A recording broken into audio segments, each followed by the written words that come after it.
Hello everybody, welcome to yet another interesting episode of Film Fox. So Film Fox il inu nammodappam Neeraj aanu. Hi Neeraj. Neeraj inde short film inde peru Hello nanu. Hello എന്ന് പറയുമ്പോഴത്തേക്ക് നമുക്ക് പെട്ടെന്ന് നമ്മുടെ short ഫിലിമിന്റെ theme എന്താണ് എന്നുള്ളത് പെട്ടെന്ന് figure out ചെയ്യാൻ പറ്റില്ല. കാരണം it can be anything from the title.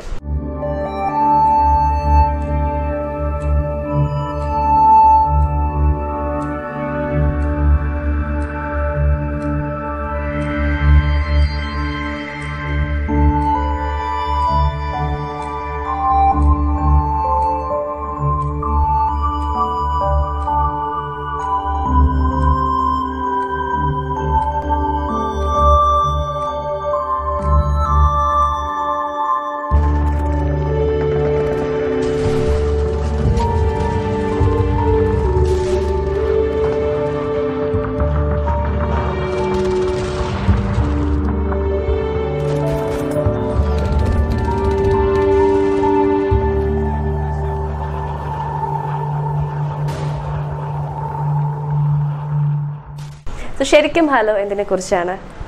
Hello എന്ന് പറഞ്ഞ ടൈറ്റിൽ വരാന്ന് പറയുമ്പം ഈ ഒരു ഷോർട്ട് ഫിലിമിൽ ഫുൾ മ്യൂസിക്കിലാണ് പോകുന്നത്. അപ്പോൾ ആക്ച്വലി അതിൽ ആകെയുള്ള ഡയലോഗ് എന്ന് പറയുമ്പം ഹലോ എന്ന് പറയുന്ന ഹലോ എന്ന് അമ്മയോട് മോൻ പറയുന്ന ആ ഒരു ഇത് മാത്രമാണ്. അപ്പോൾ അമ്മയോട് സംസാരിക്കാൻ പറ്റാണ്ട് പോയ ആ ഒരു മോൻ്റെ വിഷമമാണ് നമ്മൾ ഇതിലേക്ക് പോർട്രേറ്റ് ചെയ്യാൻ ശ്രമിക്കുന്നത്. അപ്പോൾ ഈ ബോർഡേഴ്സും ഇതൊക്കെ ഉണ്ടാകുന്ന വിഷമം എന്ന് പറയുമ്പോഴത്തേക്ക് നമ്മൾ ഒരു പക്ഷേ ചിന്തിക്കുമോ അതൊരു പക്ഷേ ഒരു ഫാമിലി ഓറിയന്റഡ് ഷോർട്ട് ഫിലിം ആയിരിക്കും എന്ന്. പക്ഷെ അങ്ങനെയല്ല, അടുത്ത സിനാരിയോ അങ്ങനെയല്ല.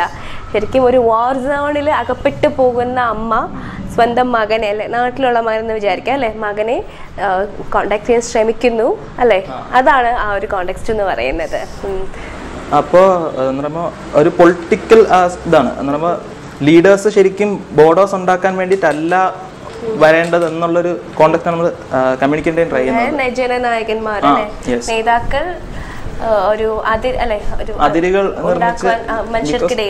അവർക്ക് പൊളിറ്റിക്സിലേക്ക് ഒരു ലീഡർഷിപ്പ് ക്വാളിറ്റി കൊണ്ടുവരാൻ അവർക്ക് ഭരിക്കാൻ വേണ്ടി മാത്രമാണ് ഈ ബോർഡേഴ്സ് ഉണ്ടായിക്കൊണ്ടേയിരിക്കുന്നത്. ഇപ്പോൾ ബോർഡേഴ്സിൻ്റെ എണ്ണം കൂടുന്നതനുസരിച്ച് ലീഡേഴ്സിൻ്റെ എണ്ണം കൂടും. അപ്പം അവർക്ക് ആ ഒരു ലീഡർഷിപ്പ് ആ സ്ഥാനത്ത് ഇരിക്കാൻ വേണ്ടി ഇങ്ങനത്തെ ഒരു ബ്ലഡ് ഷെഡ് ഉണ്ടാക്കുന്ന ഒരു സിറ്റുവേഷനാണ് നമ്മുടെ ഒരു നാട്ടിലിപ്പം കണ്ടുവരുന്നത്. അപ്പോൾ അതിനെ ഒരു ചെറിയൊരു 1 മിനിറ്റിൽ ചെയ്ത സാധനമാണ്. അപ്പം എമ്മീസിന് വേണ്ടിയിട്ട് അവരുടെ ഒരു 1 മിനിറ്റ് കോമ്പറ്റീഷൻ ഉണ്ടായിരുന്നു ഷോർട്ട് ഫിലിം. അപ്പം എമ്മീസ് ഷോർട്ട് ഫിലിം ഫെസ്റ്റിവൽ അവരുടെ JCC അവർക്ക് JCCയിൽ 1 മിനിറ്റ് ഒരു ഷോർട്ട് ഫിലിം കാറ്റഗറി ഉണ്ടായിരുന്നു. അപ്പോൾ അതിനുവേണ്ടി ചെയ്തതാണ്. അപ്പോൾ അതിന് സെലക്ഷൻ ഉണ്ടായിരുന്നു. അപ്പോൾ അതിനുശേഷം യൂട്യൂബ് റിലീസ് ചെയ്തപ്പോഴത്തേക്കും അതിനൊന്ന് റീഎഡിറ്റ് ചെയ്ത് 3 മിനിറ്റ്സ് ആക്കിയിട്ടുണ്ട്. അപ്പോൾ ആദ്യത്തിൽ മ്യൂസിക് ചെയ്തത് അശ്വിൻ വിജയ് എന്ന് പറഞ്ഞ എൻ്റെ ഫ്രണ്ടാണ്. പിന്നെ രണ്ടാമത്തിൽ വന്നപ്പം ശ്രീശങ്കർ എന്ന് പറഞ്ഞിട്ട് വേറൊരു പുള്ളിയാണ് മ്യൂസിക് ചെയ്തത്. ശരിക്കും പറഞ്ഞാൽ വ്യക്തികൾക്കിടയിലല്ല, ബന്ധങ്ങൾക്കിടയിലാണ് ഈ ഒരു ബോർഡർ വന്നിരിക്കുന്നത് അല്ലേ. അപ്പോൾ എന്നാലും 3 മിനിറ്റ്സേ ഉള്ളൂ ശരിക്കും. ഷോർട്ട് ഫിലിംസ് എന്ന് പറയുമ്പോൾ അതിൻ്റെ ഡ്യൂറേഷൻ എത്രത്തോളം കുറഞ്ഞാലും നമുക്ക് അത്രത്തോളം ഇഷ്ടമാണ്, കംഫർട്ടബിൾ ആണ് കാണാനായിട്ട്. പെട്ടെന്ന് can go to the next one, അങ്ങനത്തെ ഇതാണ്. സോ നമ്മൾ ഹെലോയെ കുറിച്ച് പറയുവാണെങ്കിൽ 3 മിനിറ്റ്സിലാണ് ചെയ്തിരിക്കുന്നത്. നല്ല മ്യൂസിക്കാണ് ബാക്ക്ഗ്രൗണ്ടിൽ കൊടുത്തിരിക്കുന്നത്. പിന്നെ ഒരു സസ്പെൻസ് ഒക്കെ ഉണ്ട്, ചെറിയൊരു സസ്പെൻസ് ഉണ്ട്, ചെറിയൊരു ത്രില്ലുണ്ട് കാണാനായിട്ട്. പിന്നെ അതിൽ അഭിനയിച്ചിരിക്കുന്നവരും നന്നായിട്ട് ചെയ്തിട്ടുണ്ട്. എനിക്കൊന്നും ഒരു അമ്മയുടെ റോള് ദേവി ചേച്ചി ഡാൻസർ ആൻഡ് ആക്ട്രസ് ആണ്. പിന്നെ അതിൽ അഭിനയിച്ച കുട്ടി എന്ന് പറയുമ്പോൾ ലാസ്റ്റ് ഇയറിലെ സ്റ്റേറ്റ് അവാർഡ് കിട്ടിയ ചന്ദ്രകിരൺ എന്ന് പറഞ്ഞിട്ടുള്ള അപ്പോൾ ആ കുട്ടിയാണ്. അവൻ ലൈക്ക് കംഫർട്ടബിൾ ആയിരുന്നു നമുക്ക് വർക്ക് ചെയ്യാൻ. കാരണം ഒരു സാധനം എക്സ്പ്ലെയിൻ വേറെ ചൈൽഡ് ആർട്ടിസ്റ്റിനോട് വർക്ക് ചെയ്തിട്ടുണ്ട്. അപ്പം ഇപ്പം ചന്ദ്രൻ്റെ അടുത്ത് വർക്ക് ചെയ്യുമ്പോൾ എന്ന് പറയുമ്പോൾ ഒരു സാധനം എക്സ്പ്ലെയിൻ ചെയ്ത് അപ്പോഴേ അവൻ ക്യാച്ച് ചെയ്യും. നമുക്ക് ഒരു സാധനം അപ്പോൾ അങ്ങനത്തെ ഒരു ആർട്ടിസ്റ്റിൻ്റെ ഭാഗത്തു നിന്ന് അങ്ങനത്തെ ഒരു സപ്പോർട്ട് ഉണ്ടായിരുന്നു. ഇപ്പോൾ ഇതിൽ 2 പാർട്ടായിട്ട് നമുക്ക് കാണാൻ പറ്റുന്നത്. ദേവചേച്ചിയുടെ പാട്ട് വരുമ്പോൾ ഒരു പൊളിറ്റിക്കൽ സൈഡും ചന്ദ്രുവിൻ്റെ സൈഡ് വരുമ്പോൾ ഒരു റിലീജിയസ് സൈഡുമാണ് കാണുന്നത്. അപ്പോൾ ചന്ദ്രു ആദ്യം ഒരു കുട്ടികളുടെ മനസ്സിൽ തന്നെ റിലീജിയസ് തോട്ട്സ് ഒരു സ്മോൾ ഏജിൽ തന്നെ കൊണ്ടുവരുന്ന ഒരു സംഭവമാണ് ചന്ദ്രുവിനിൽ കൂടി കാണിക്കുന്നത്. കാരണം ഈ റിലീജിയസ് തോട്ട്സ് കാരണം അവന്റെ മനസ്സിലൊരു കാരണം ഈ റിലീജിയസ് തോട്ട്സിന്റെ ഒന്നും കുട്ടികളിലേക്ക് അത് കൊണ്ടുവരേണ്ട കാര്യമില്ല. അപ്പോൾ അവൻ ഒരു വൈറ്റ് ഷീറ്റ് ഓഫ് പേപ്പറിൽ ഒരു ഗോഡ്ലി ഇമേജ് വരച്ച് തുടങ്ങുന്നതായിട്ടാണ് കാണിക്കുന്നത്. അപ്പോൾ ലാസ്റ്റ് അതേ പേപ്പറിൽ തന്നെ അവൻ ഒരു ഒർഗാമി ക്രെയിൻ ഉണ്ടാക്കി, ഒർഗാമി പീസിനെ റെപ്രസെന്റ് ചെയ്യുന്ന ഒരു അതിൽ ഉണ്ടാക്കിയിട്ട് ആ ഒരു ബോർഡറിൽ കൊണ്ടുപോയി അവൻ്റെ ഒരു വിഷമത്തിൽ അതിനെ ടൈ ചെയ്യുന്ന നോട്ട് ചെയ്യുന്നതിനാണ്. അപ്പോൾ ആ ഒരു ബോർഡേഴ്സിൽ നിന്നുണ്ടാവുന്ന മുറിവുകൾ, അവൻ്റെ അമ്മ നഷ്ടപ്പെടുന്നത് ബോർഡേഴ്സിൻ്റെ ഒരു പ്രസൻസ് കൊണ്ടാണ് അവൻ്റെ അമ്മ നഷ്ടപ്പെടുന്നത്. ഈ റിലീജിയൻസും ബോർഡേഴ്സും കൊണ്ടുണ്ടാവുന്ന മുറിവുകളാണ് നമ്മൾ ഈ ഒരു 3 minutes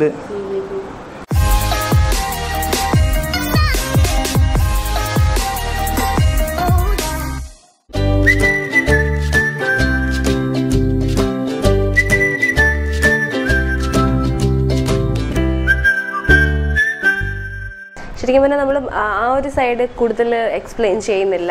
ആ ഒരു ഐഡിയ കൺവേ ചെയ്തിട്ടുണ്ട്, ആ ഒരു ഇമോഷൻ എന്താണെന്നുള്ളത് കൺവേ ചെയ്തിട്ടുണ്ട്. അപ്പോൾ എന്തായാലും അതിലാണ് ഒരു സസ്പെൻസ് ഉള്ളത്. നമ്മൾ ചിന്തിക്കും എന്തായിരിക്കും അവിടുത്തെ ആ സിനാരിയോ എന്താണെന്നുള്ള ചിന്തിക്കും. ഇറ്റ്സ് ത്രില്ലിംഗ് ആക്ച്വലി എന്ന് പറയാം. പിന്നെ ആരാ ഇതിൻ്റെ സിനിമാറ്റോഗ്രഫി കൈകാര്യം ചെയ്തിരിക്കുന്ന ആരാണ്? ഇതിൽ ആക്ച്വലി ഞാൻ തന്നെയാണ് ഫുള്ള് ചെയ്തത്. ലൈക്ക് സിനിമാറ്റോഗ്രഫി, ഡയറക്ഷനും സ്റ്റോറിയും എഡിറ്റിങ് ഞാൻ തന്നെയാണ് ചെയ്തത്. ഞാൻ പ്രസാദിൽ നിന്ന് എഡിറ്റിംഗ് സൗണ്ട് ഡിസൈനിങ് പാസ് ഔട്ടാണ്. പിന്നെ മൈൻഡ് സ്ക്രീൻ ഫിലിം ഇൻസ്റ്റിറ്റ്യൂട്ടിൽ നിന്ന് സിനിമാറ്റോഗ്രഫിയും പാസ് ഔട്ടാണ്. പിന്നെ ഇവിടുത്തെ ശിവൻസ് ഇൻസ്റ്റിറ്റ്യൂട്ടിൽ നിന്ന് ഡിജിറ്റൽ ഫോട്ടോഗ്രാഫിയും പാസ് ഔട്ടാണ്. അപ്പം അങ്ങനെ ഇപ്പോൾ അങ്ങനെയല്ല, എനിക്ക് ചെയ്യാൻ ഇഷ്ടം സിനിമാറ്റോഗ്രഫിയാണ്. പിന്നെ എഡിറ്റിങ് ഇഷ്ടമാണ്, എഡിറ്റിങ്ങിലാണ് കൂടുതലും വർക്ക്സ് കിട്ടാറ്. പക്ഷെ അല്ലാണ്ട് എനിക്ക് ചെയ്യാൻ ഇഷ്ടം സിനിമാറ്റോഗ്രഫിയാണ്. ക്യാമറയുടെ ബാക്കിൽ നിൽക്കാനാണ്. സ്ക്രിപ്റ്റിംഗ് ചെയ്യാറുണ്ട് ഞാൻ തന്നെയാണ്. പിന്നെ ഇതിന് മുന്നേ ഒരു ഷോർട്ട് ഫിലിം ഉണ്ടായിരുന്നു, കപ്പിൾ എന്ന് പറഞ്ഞിട്ട്. അപ്പോൾ അതിലും ഇതേപോലെ അതൊരു 5 minutes ഡ്യൂറേഷനിൽ അത് ബോയ്ഡ് ഇൻസെക്യൂർ ഫീലിംഗ് കൊണ്ടുണ്ടാവുന്ന ഒരു സെനറൈസാണ് അതിൽ കാണിക്കുന്നത്. അതും ഇതേപോലെ ഒരു ഷോർട്ട് ഡ്യൂറേഷൻസിൽ നമുക്ക് ആക്ച്വലി ഇത് ചെയ്യണമെന്ന് പറയുമ്പോൾ നമ്മുടെ തെറ്റുകളിൽ നിന്നും പഠിക്കാൻ വേണ്ടി മാത്രം ചെയ്യുന്നത്. കാരണം സിനിമ എന്ന് പറയുന്ന ഒരു ഇതിലേക്ക് ഇറങ്ങുക എന്നുള്ള. എന്തൊക്കെ ഫീഡ്ബാക്സ് ആണ് ഹലോക്ക് ലഭിച്ചത്? ഹലോ ആക്ച്വലി വ്യൂസ് കുറവായിരുന്നു. പക്ഷേ ബിക്കോസ് ലിങ്ക് ഷെയർ ചെയ്തിട്ടുള്ള ഒരു വ്യൂസ് മാത്രമാണ് കയറി. നമുക്ക് പ്രൊമോഷൻ അങ്ങനെ ഒന്നും നിന്നിട്ടില്ല. കണ്ടതെല്ലാം അത്യാവശ്യം ഇൻഡസ്ട്രിയിൽ വർക്ക് ചെയ്യുന്നവരൊക്കെ തന്നെയാണ് കണ്ടത്. അപ്പോൾ അവരുടെ നല്ലൊരു ഫീഡ്ബാക്ക് കിട്ടിയിട്ടുണ്ടായിരുന്നു. Because feedback in the sense തെറ്റുകൾ പറഞ്ഞു തന്നു. അപ്പം നമുക്ക് പഠിക്കാൻ കിട്ടുന്നൊരവസരം അത്രയേ ഉള്ളൂ.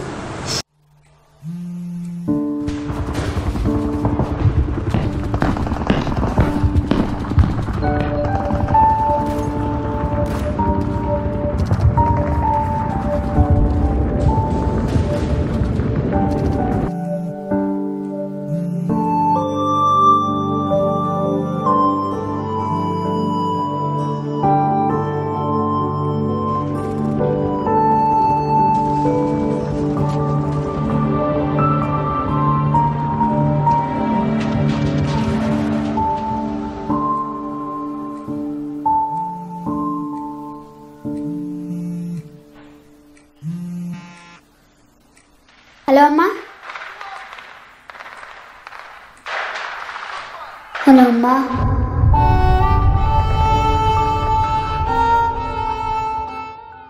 ഹലോ ചെയ്യുന്ന സമയത്ത് എന്തെങ്കിലും ചലഞ്ച് ഫേസ് ചെയ്തിരുന്നോ? ഹലോ ചെയ്യുന്ന സമയത്ത് ചലഞ്ചസ് എന്ന് പറയുമ്പോൾ ആർട്ട് ഡയറക്ഷനിൽ ഒരുപാട് ഉണ്ടായിരുന്നു. ആർട്ട് ഡയറക്ഷൻ ഫ്രണ്ട്സ് എല്ലാവരും ഉണ്ടായിരുന്നു. അപ്പം പൊളിച്ചിട്ടിരുന്ന ബിൽഡിങ്ങിൽ അവിടെ ഇവിടെയൊക്കെ പോയി കുറെ സാധനമൊക്കെ കളക്ട് ചെയ്ത് അതിനെല്ലാം പൊട്ടിച്ചു വരെയൊക്കെ ഇട്ടിട്ട് ഒരു റൂമിൻ്റെ അകത്ത് തന്നെ ലിമിറ്റഡ് ബഡ്ജറ്റിലാണ് നമ്മൾ എല്ലാം ചെയ്യാറ്. അപ്പോൾ ഒരു നമ്മൾ ഓൺ പ്രോജക്ട്സ് എല്ലാം ചെയ്യുന്നത് 10,000-നകത്ത് നിർത്തുന്ന രീതിക്ക് ചെയ്യാറുള്ളൂ. അപ്പോൾ അങ്ങനത്തെ രീതിക്ക് കുറെ പ്രൊഡക്ഷനിലൊരു ചലഞ്ചസ് ഉണ്ടായിരുന്നു.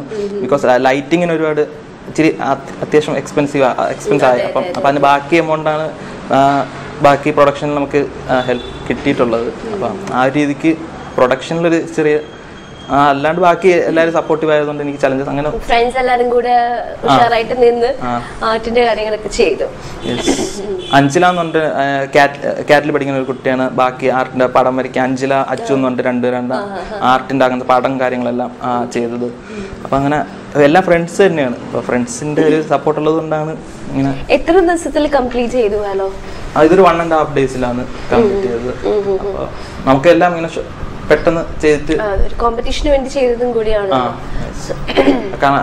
പ്രസാദിന്റെ കുറെ പ്രോജക്ട്സുകൾ നമുക്ക് കിട്ടാറുണ്ട്. അപ്പം അതിന്റെ ഇടയ്ക്ക് ചെയ്യുന്നതുകൊണ്ട് അത്യാവശ്യം ആ ഒരു ടൈം ഫ്രെയിമിലേ ചെയ്യാൻ പറ്റുള്ളൂ. അപ്പം പക്ഷെ നമുക്ക് സ്വന്തമായിട്ട് ചെയ്ത് പഠിക്കണമെന്ന് ആഗ്രഹം ഉള്ളത് കൊണ്ട് ബാക്കി പുറത്തു നിന്ന പ്രോജക്റ്റിൽ എഡിറ്റ് ചെയ്തിട്ടുള്ളൂ.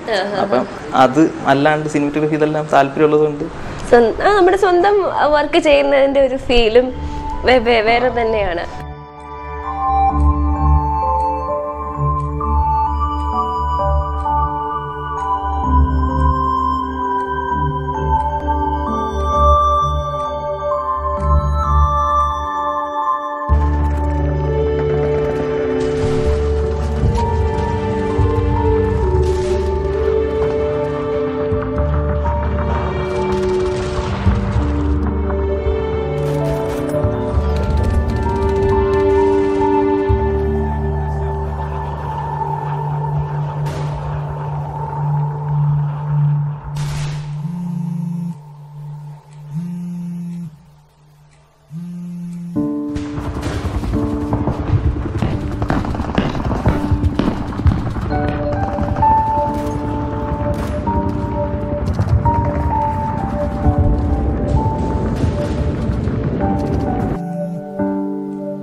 നമ്മൾ ഹേലയെ കുറിച്ച് പറയുകയാണെങ്കിൽ നീരജ് തന്നെ സ്വന്തം വർക്ക് എന്ന് പറയാം. കാരണം ഇതിൽ ഭൂരിഭാഗം കാര്യങ്ങളും ചെയ്തിരിക്കുന്നത് നീരജ് തനിയാണ്. So it's can be said as your own work.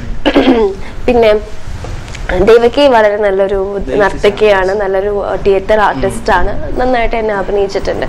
Devaki നിങ്ങളുടെ ഫ്രണ്ട് സർക്കിളിൽ വരുന്ന ദേവി ചേച്ചി ആക്ച്വലി ദേവി ചേച്ചിയുടെ ഒരുപാട് പ്രോജക്റ്റ് ഞാൻ വർക്ക് ചെയ്തിട്ടുണ്ട്.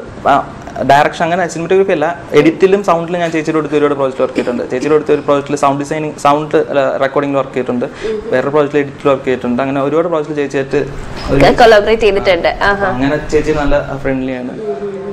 അങ്ങനെ ഒരു പരിചയത്തിന്റെ നന്നായിട്ട് തന്നെ ചെയ്തിട്ടുണ്ട്. പിന്നെ ഏറ്റവും അവസാനം എന്തോന്നാണ് അമ്മയെ വെടിവെച്ച് കൊല്ലുമല്ലേ, ദാറ്റ്സ് വെരി പെയിൻഫുൾ. കാണുമ്പോഴത്തേക്ക് നമുക്ക് സങ്കടം തോന്നും. ആ ഒരു ഏരിയയിലാണ് ഒരു വയലിൻ ഇതാണ് കയറി വരുന്നത്. അപ്പോൾ ആ ഒരു വയലിന്റെ മൂഡ് ആ ഒരു ഇതിലേക്ക് ബിൽഡ് ചെയ്യാൻ ഹെൽപ്പ് ചെയ്തിട്ടുണ്ടെന്നാണ് എനിക്ക് ശരിക്കും അല്ലേ. നമ്മുടെ ആ പ്രമേയത്തിനൊത്ത തന്നെ മ്യൂസിക് BGM വർക്ക്ഔട്ട് ആയിട്ടുണ്ട്. ഓക്കെ, അപ്പൊ രണ്ടുപേരാണ് വർക്ക് ചെയ്തല്ലേ, ആദ്യം പറഞ്ഞു. ശ്രീശങ്കർ ഫുൾ മ്യൂസിക് കമ്പോസിഷൻ ആയിരുന്നു. അവൻ ലീഡും ബാക്കിയെല്ലാം അവൻ ഗിറ്റാറിസ്റ്റ് ആണ് ആക്ച്വലി. അപ്പം KP എന്നുണ്ട് എൻ്റെ ഫ്രണ്ട് ഉണ്ട്, അപ്പൊ അവനാണ് വയലിൻ ചെയ്തതല്ലേ. അപ്പം അശ്വിൻ വിജയ് എന്ന് പറഞ്ഞിട്ട് വേറെ ഫ്രണ്ട് ഉണ്ട്, അവനാണ് 1 മിനിറ്റിലത്തേക്ക് വേണ്ടിയിട്ട് മ്യൂസിക് ചെയ്തത്. അപ്പോൾ അങ്ങനെ എല്ലാ ഫ്രണ്ട്സിന്റെ ഒരു സർക്കിൾ ഉള്ളത് കൊണ്ട്, ഈ ലോ ബഡ്ജറ്റിൽ ആക്ച്വലി ചെയ്യാൻ പറ്റുന്ന ഫ്രണ്ട്സിന്റെ ഒരു സർക്കിൾ ഉള്ളത് കൊണ്ടാണ്. എന്തുകൊണ്ടാണ് കോൺവെർസേഷൻസ് ഡയലോഗ്സ് ഒക്കെ ലിമിറ്റ് ചെയ്തിട്ട് മ്യൂസിക്കലി തന്നെ പോകാൻ തീരുമാനിച്ചത്? എന്തെങ്കിലും പ്രത്യേക കാരണമുണ്ടോ? ഈ ഒരു സംസാരിക്കാൻ പറ്റാത്തൊരു ഫീലാണ് ഇതിൽ എക്സ്പ്രസ് ചെയ്യാൻ ശ്രമിക്കുന്നത്. ബിക്കോസ് ആ ഒരു വാക്കുകളിലൂടെ സംസാരിക്കാൻ പറ്റാണ്ട് ഒരു പെയിൻ, മോനിന് വന്ന പെയിനാണ് നമ്മൾ കമ്മ്യൂണിക്കേറ്റ് ചെയ്യാൻ ട്രൈ ചെയ്യുന്നത്. മോന് സംസാരിക്കാനുള്ളത് അമ്മ കേട്ടില്ല, അമ്മയ്ക്ക് പറയാനുള്ളത് മോനും കേട്ടിട്ടില്ല. അപ്പൊ അവസാനത്തെ ആ ഒരു എന്താണെന്നുള്ള ഒരു പെയിനാണ് കമ്മ്യൂണിക്കേറ്റ് ചെയ്യാൻ ശ്രമിച്ചിരിക്കുന്നത്. എന്തായാലും വളരെ നന്നായിട്ടുണ്ട്. അപ്പം വേറൊരു ഷോർട്ട് ഫിലിം ചെയ്തു അല്ലേ? വേറെ ഒരുപാട് ഷോർട്ട് ഫിലിംസ് ചെയ്തിട്ടുണ്ട്. ജില്ലു ജോസഫിനെ വെച്ചിട്ട് അത് എല്ലാം എഡിറ്റ് ആയിരുന്നു. അപ്പൊ അല്ലാണ്ട് ഡയറക്ഷൻ അല്ലാണ്ട് നീരജിന്റെ സ്വന്തം വർക്ക് കപ്പിൾ ചെയ്തു അല്ലേ? ഇറങ്ങിയായിരുന്നോ? അത് ഇറങ്ങി. അതിൽ യൂട്യൂബിൽ അത്യാവശ്യം, അത് യൂട്യൂബ് മാത്രമായിട്ടാണ്, അത് ഫെസ്റ്റിവൽസ് അങ്ങനെയൊന്നുമല്ല. അതിൽ അത്യാവശ്യം യൂട്യൂബിൽ ചെയ്തതാണ്. അത് അത്യാവശ്യം വ്യൂസും കാര്യങ്ങളൊക്കെ ഉണ്ട്. ദി കപ്പിൾ മലയാളം ഷോർട്ട് മൂവിന്ന് ആക്ച്വലി അതൊരു വേറെ ചാനൽ, ഹിന്ദി ചാനലിലേക്ക് അവരിങ്ങനെ ചോദിച്ചിട്ട് എടുത്തായിരുന്നു. അപ്പം അവർക്ക് ഇതിന്റെ ഒറിജിനൽ പേര് അപ്രൈ സത്യം എന്നാണ്. മീൻസ് നമുക്ക് അക്സെപ്റ്റ് ചെയ്യാൻ പറ്റാത്തൊരു ട്രൂത്ത് എന്നുള്ള രീതിക്ക്. അപ്പൊ അവർക്ക് ആ ഒരു പേര് അവിടെ ഇട്ടാ പറ്റില്ല എന്നുണ്ട്. അപ്പൊ അവർ യൂട്യൂബ് സത്യം എന്നായിരുന്നു പേര്, and you change the name to the couple. അത് യൂട്യൂബിൽ ആക്ച്വലി അത്യാവശ്യം വ്യൂസ് ഉണ്ട്. സബ്ടൈറ്റിൽസ് ഒന്നും ചെയ്തിട്ടില്ല, എന്നാലും വ്യൂസ് ഉണ്ട്. എങ്ങനെയാണെന്ന് നമുക്ക് കൂടുതലും കാണാൻ താല്പര്യമുള്ളൊരു എന്താ പറയാ തീമാണെന്ന് തോന്നുന്നു, ടോപ്പിക്കാണെന്ന് തോന്നുന്നു. ആക്ച്വലി അത് ഇപ്പോഴത്തെ റിലേഷനിൽ നടക്കുന്ന കാര്യങ്ങളാണ് അതിൽ കാണിച്ചിരിക്കുന്നത്. പക്ഷെ ഒരുപാട് ക്ലീഷേ മൂവീസ് ഒക്കെ എനിക്ക് തോന്നിയിട്ടുള്ളതാണ് ആ ഒരു തീമിൽ എടുത്തിട്ടുണ്ട്. ബട്ട് വേറിട്ട് നിൽക്കുന്ന ഷോർട്ട് ഫിലിംസും കണ്ടിട്ടുണ്ട്. പ്രണയമല്ല അതിൽ കാണിക്കുന്നത്. ഇവരുടെ പ്രണയത്തിലുണ്ടാകുന്ന ഒരു സെക്ഷൽ റിലേഷൻഷിപ്പിന്റെ പുറത്തുണ്ടാവുന്ന ഒരു അതിനെ ഒരു റെക്കോർഡിയും അങ്ങനത്തെ ഉണ്ടാവുന്ന ഡിസ്റ്റർബൻസ്, ഇവരുടെ ലൈഫിലെ ഡിസ്റ്റർബൻസസ് ആണ് കാണിക്കുന്നത്. അപ്പോൾ ആ ഒരു രീതിക്ക് അതൊരു 5 minutes ആണ്. അത് എല്ലാം ഷോർട്ട് ഡ്യൂറേഷനിലാണ്. കാരണം ലെങ്തി ആയിട്ട് പോയി ആൾക്കാരെ ബോറടിപ്പിക്കണ്ട എന്നുള്ള. ഓക്കെ. പിന്നെ നമ്മുടെ ഹലോ ചെയ്തതിൽ any special mention about anybody നിങ്ങളെ ഒരു പ്രോജക്റ്റിന് വേണ്ടി സഹായിച്ചതോ അല്ലെങ്കിൽ നിങ്ങളോടൊപ്പം നിന്നതുമായിട്ടുള്ള? ആക്ച്വലി എന്നെ പഠിപ്പിച്ച കുറേ പേരുണ്ട്. അപ്പോൾ അവരുടെ എല്ലാം ഒരു മെന്റർഷിപ്പ് പോലെ സജഷൻസ് കാര്യങ്ങളെല്ലാം അവർ ഷൂട്ടിന് മുന്നേ തന്നെ പറയും. അപ്പോൾ അങ്ങനത്തെ ബൈജു കുറുപ്പ് എന്ന് പറഞ്ഞിട്ട് എഡിറ്ററാണ് പുള്ളി വിമാനത്തിൻ്റെ ഒക്കെ. അപ്പോൾ പുള്ളിയൊക്കെ അവരെ ഹെൽപ്പ് ചെയ്യും. പിന്നെ ബീന മാം ഞാൻ പ്രസൽ ജോയിൻ ചെയ്ത സമയത്ത് HOD ആയിരുന്നു ബീന അപ്പോൾ മാം. അപ്പോൾ അവരെല്ലാം അങ്ങനെ നമുക്ക് അത്യാവശ്യം സജഷൻസ് കാര്യങ്ങളെല്ലാം തരും. ഇപ്പോൾ കണ്ടതിന് ശേഷമായാലും വിളിച്ചിട്ട് എന്തെങ്കിലുമൊക്കെ തെറ്റുകൾ ഉണ്ടെന്നുണ്ടെങ്കിൽ എങ്ങനെ മാറ്റണം എന്ന് അടുത്ത പ്രാവശ്യം ശ്രദ്ധിക്കണം, ആ രീതിക്ക് ഹെൽപ്ഫുള്ളായിട്ട്. പിന്നെ ലൂയിസ് സാർ എന്ന് പറഞ്ഞിട്ട് ഫിലിം ക്രിട്ടിക്കാണ് പുള്ളി. അപ്പോൾ പുള്ളിയുടെയൊക്കെ സജഷൻസ് കിട്ടാറുണ്ട്. നമുക്കിങ്ങനെ ഒരു പ്രൊഫഷണൽ ടെക്നിക്കൽ സജഷൻസും ഒക്കെ മെന്ററിങ് കിട്ടുന്നത് ഒരു വലിയ കാര്യമാണ് ശരിക്കും. ആക്ച്വലി പഠിക്കാൻ പറ്റുന്ന ഒരു അവസരം അപ്പം തന്നെ ഉണ്ടാവുന്നത് ശരിക്കും ഇതേപോലത്തെ ആൾക്കാർ അവരോടൊക്കെ. അതെ അതെ, ദാറ്റ്സ് ഗ്രേറ്റ്. എന്തായാലും thank you so much Neeraj. നമ്മുടെ ഹലോ ഇറങ്ങി വ്യൂസ് കുറച്ച് ഇതുവരെ വന്നിട്ടുള്ളൂ. ഇനിയും എല്ലാവരും കാണട്ടെ. നമ്മുടെ പ്രോഗ്രാം കണ്ടിട്ട് എല്ലാ വ്യൂവേഴ്സും യൂട്യൂബിൽ കയറി ഹലോ ഒന്നുകൂടെ കാണട്ടെ. പിന്നെ നമ്മൾ എന്തായാലും ടെലികാസ്റ്റ് ചെയ്യുന്നുണ്ട് നമ്മുടെ ഷോയിലൂടെ, യൂട്യൂബിലും കയറി കാണട്ടെ. And all the best. Upcoming projects ഒരുപാട് വരട്ടെ, നല്ലൊരു ഭാവി ഉണ്ടാകട്ടെ. Thank you so much for being with us.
Hello, Amma. Hello, Amma.